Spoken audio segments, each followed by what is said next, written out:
Hey kids, how you guys doing? Joe here, and yes, today we are taking a look finally at a firearm I've actually had in my possession twice, not this exact gun, but this model. And I just never got around to it because I was always in a hurry to sell them.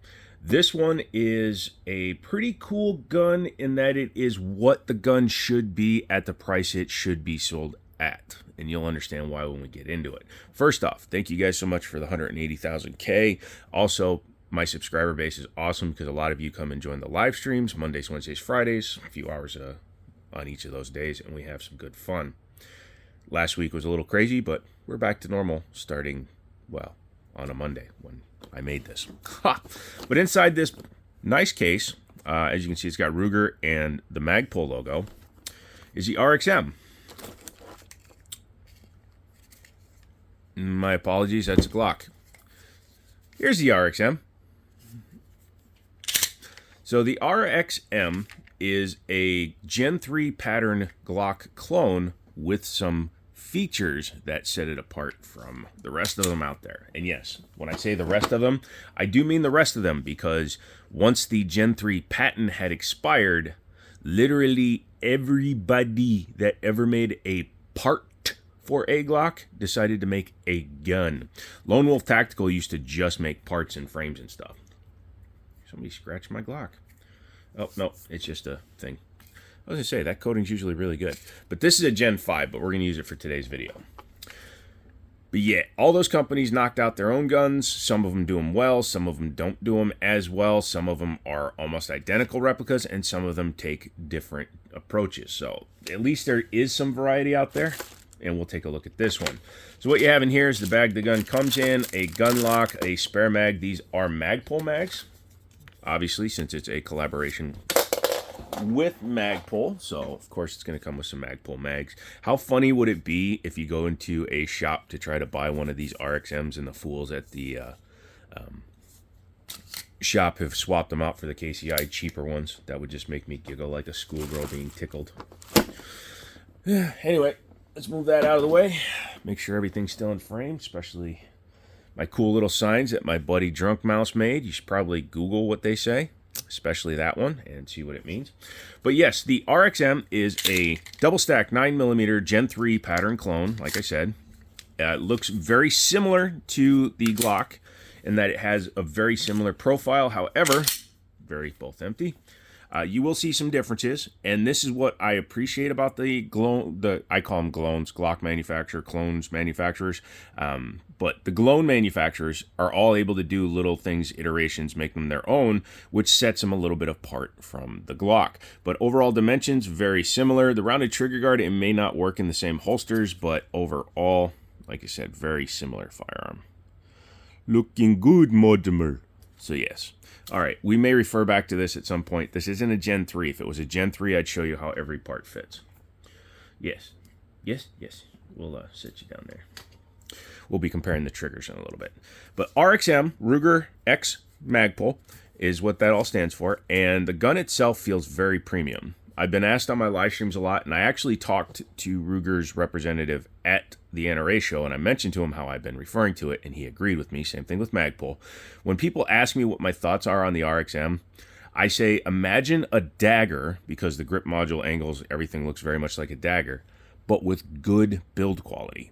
And I'm saying this because PSA, I like your products, but you need to improve your quality control. Oh my God, the number of guns I've seen and the number of guns I've personally gotten from Palmetto State that were either not fully assembled correctly, like there was a lot of little issues with the way it was put together, pins were walked out, TFB TV got a gun where it was missing a roll pin for the trigger group on a 5.7. I've had them where there's major burrs internally. I mean, guys, come on, $5 more per gun. That's all I'm asking. $5 more per gun. That should allow you guys to hire a quality control manager. But back to this. Very high quality. Magpul designed the grip module and also all the additional grip modules that are available for the gun or starting to become available. That is their involvement in the gun. The rest of the gun was 100% done by Ruge, according to the representatives.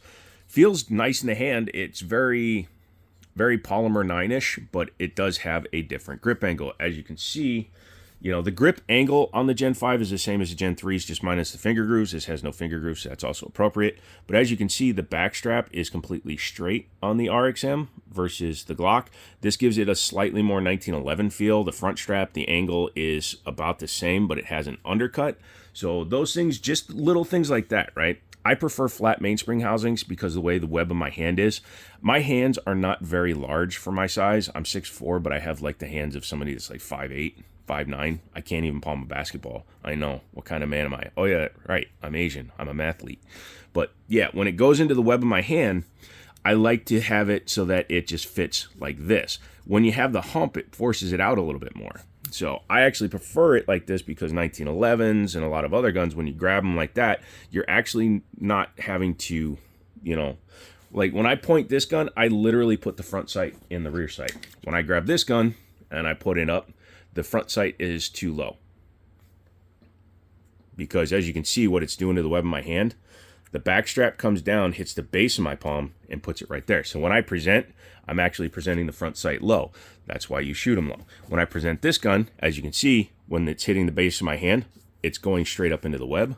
So when I present, I'm literally, and I am not bullcrapping you, come into my store and pick up both these guns. When I present this gun, I'm literally putting the front sight right between the rear sights.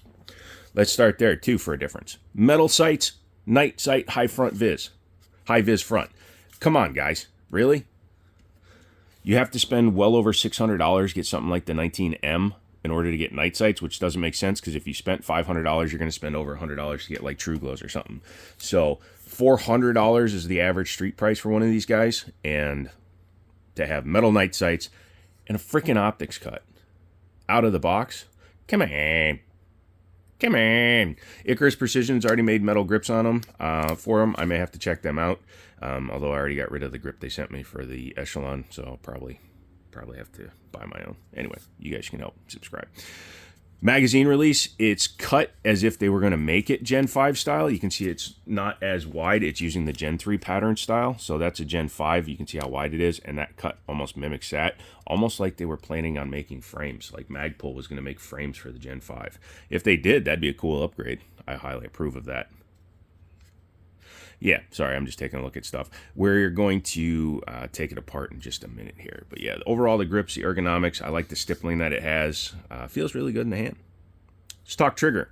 Has a blade safety just like the Glock. However, it's like every other trigger safety on the market where it doesn't bite your finger when you pull it back. It's soft enough that you can defeat it without it pushing into the skin of your finger, yet it's still effective enough to stop the trigger.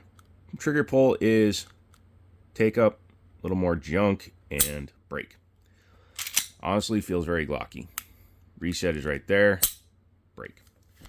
Here's the Gen 5, which supposedly has a better trigger. And yeah, you can see it's still the very curved trigger. And when you depress the blade safety, you can see how it still sticks out proud.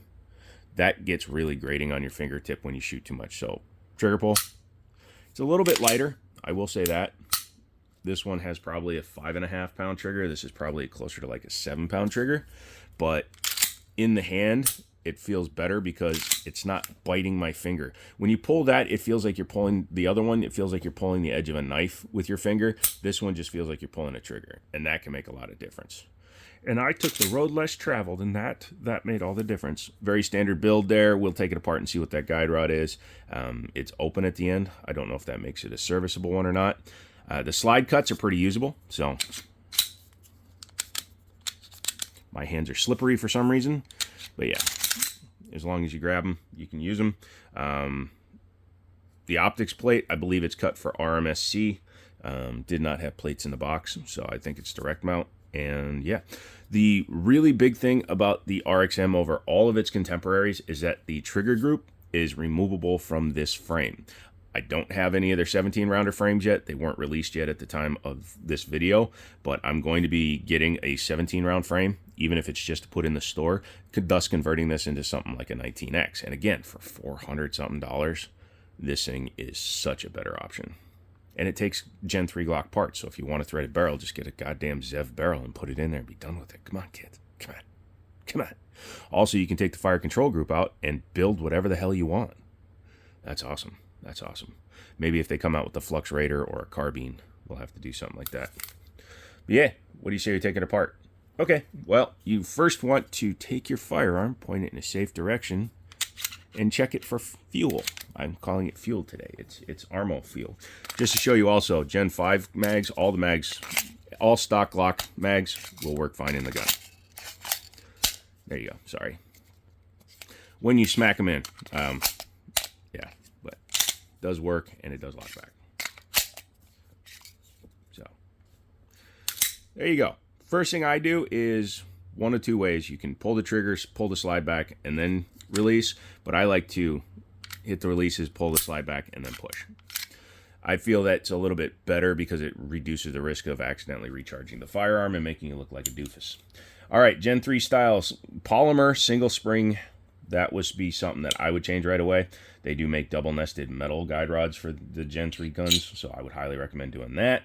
It's just better for the long run, especially if you're somebody that likes to spam the trigger button or spam the left click. You know, you Call of Duty guys who think you know guns. That will eventually warp because of heat. So if you get this too hot, it can damage the plastic guide rod. But yeah, the barrel itself is absolutely stock style Glock. And then they put some kind of cream inside of it. This is what I would imagine Gaston Glock would have done if he had committed a little bit more to his shtick. Yep. Handguns and horse semen, a la Gaston. Glock will never send me a pistol, and I don't care. I can get my hands on Glocks because they're everywhere, and everybody sells them cheap because they realize they spent too much money. Shots fired, shots fired. But yeah, very good build quality. So your fire control group, as you can see, it looks very Glocky, and that's on purpose. This right here holds the entire front locking block assembly in, and this roll pin is simply for the back of the locking block and the slide lock, slide release. And that is all easily swappable into another frame. When people hear fire control unit, they think like the Echelon or the SIG, where you can literally just pop it out in seconds, no tools required. That's not always the case. The fact, what makes it a removable chassis system is the fact that the serial number is on the actual metal of the fire control group. So there is some toolage needed, roll pin and that. But once you've done that, then you're good to go. Yeah, we won't disassemble it on screen because this is not my gun. If I owned it, I wouldn't care. All right, so reassembly, take your guide rod, make sure you pay attention to which end is the right end. Take your extremely well assembly lubed. That's assembly lube by the way, guys. It's not horse semen. I mean, unless you're into that. Take your gun, take it back. There you go. And you are back in business. So that is the RXM by Ruge X Magpul. Pretty solid gun. I like it. I like the fit. I like the finish. I like the price because it's an optics ready Glock inspired gun that comes in at a street price of around $4. A standard Glock 19 is still about $5 with no optics and plain sights. You get an optics cut and MOS gun, $589, and then you add metal night sights to that after you're done, you're over $700. It's not worth $300 more than this. Get yourself a Ruger. If you want a Glock, get a Ruger. That's the way we're going to end this. If you want to come out and fight me, remember, I'm down, but I'm also armed. Anyways, that's it. Come back for the next video. Join the live streams. Subscribe, like, join your local gym. And as always, I'll talk to you later.